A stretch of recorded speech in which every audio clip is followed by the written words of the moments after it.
Thank you रोशनी madam. Okay, ही तुमची final receipt. तुम्हाला एक आय कार्ड मिळेल. आता तुम्ही तुमच्या आईच्या सगळ्या टेस्ट पूर्ण करू शकता. थँक्यू. खरं तर मुंबईतल्या लोकांबद्दल असं ऐकलं होतं की ते कोणीच कोणाचं नसतं. घड्याळाच्या काट्यावर चालणाऱ्या गर्दीत हरवून जाईन अशी भीती वाटली होती मला. पण तुम्ही मदतीचा हात पुढे केलात आणि म्हणूनच आईच्या टेस्ट करणं शक्य होणार आहे आता. सुरेखा, सुरेखा बाहेर ये आधी. सुरेखा. काय हो? अहो चहा उकळेपर्यंत पण धीर धरता येत नाही का तुम्हाला? अगं चहा मर्देत, ही बातमी वाच. काय ते पुन्हा एकदा एका तरुण मुलीची आत्महत्या असेल. पण त्यासाठी एवढ्या जोराजोरात हाका मारायची काय गरज होती? हे बघा, सकाळची वेळ घाईची असते आणि तुमचा आपला हाकांचा सपाटा सुरू. अगं असं काय करतेस? मग ही बातमी ऐकून तुला काहीच वाटलं नाही? अगं सुरेखा, गेल्या 3-4 महिन्यामधली एका तरुणीनेच आत्महत्या करायची ही 5वी का 7वी वेळ आहे ग. पण त्याच्याशी आपला काय संबंध? ठीक आहे. तो हेअर कलर पाठवला होता ट्रायल साठी, कसा आहे? खूप छान आहे. रिझल्ट चांगले. जा कामाचा. हे घे, ऑर्डर देऊन टाका.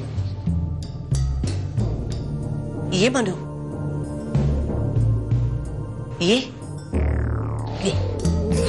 ही माझी आई. नमस्कार. आईच्या काही टेस्ट करायच्या होत्या ज्या अलिबागला होणं शक्य नव्हतं म्हणून मुंबईला आलो. बरं झालं आलात. खरं तर दीक्षाच्या आईच्या सांगण्यावरूनच आम्ही तुम्हाला भेटायला आलो. तुम्ही तिला द्यायला जे पैसे दिले होते ना माझ्याकडे, ते तिने तुम्हाला परत करायला सांगितले. का? काकू तुमचे आभारच मानत होती. पण तिला असं वाटतंय की आता या पैशांचा काहीच उपयोग नाहीये.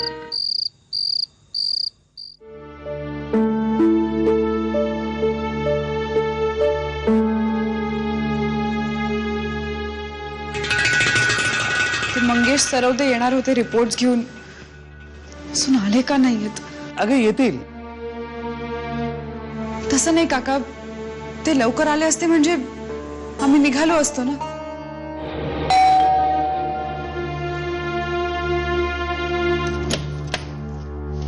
मिस देसाई. हो मीच. मंगेश साहेबांनी दिले. थँक्यू. You welcome.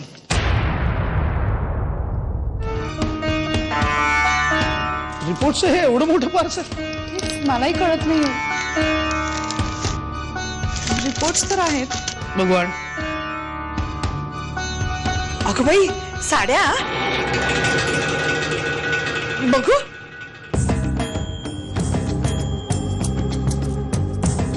चिठ्ठी दिली आहे. मिस देसाई, मला येता आलं नाही, माफ करा. सोबत रिपोर्ट्स आणि साड्या दिल्या आहेत आमच्या दुकानातल्या, तुझ्यासाठी आणि तुझ्या आईसाठी. आवडल्या का ते आवर्जून कळव. समजतो काय स्वतःला? आज हॉस्पिटलमध्ये योगायोगाने ओळख झाली, थोडीशी मदत काय केली तर साड्या पाठवल्यात मला. नाही मॅडम, मलाही हे तसं आगाऊ वागणं आवडलेलं नाहीये. पण मी त्याचा हा आगाऊपणा अजिबात सहन करणार नाहीये. चिठ्ठीत नंबर दिला त्यांनी. आत्ता फोन करते आणि अक्कल ठिकाणावर आणते.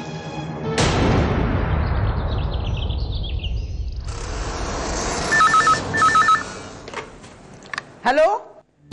हॅलो, मनस्विनी आहे का? नाहीये. पण तिने हाच नंबर दिला होता. हा तिच्या काकाच्या घरचा फोन आहे. ती अलिबागला असते. हो माहिती मला, पण तरीही तुम्ही इथेच फोन केला. ती गेलीये परत अलिबागला.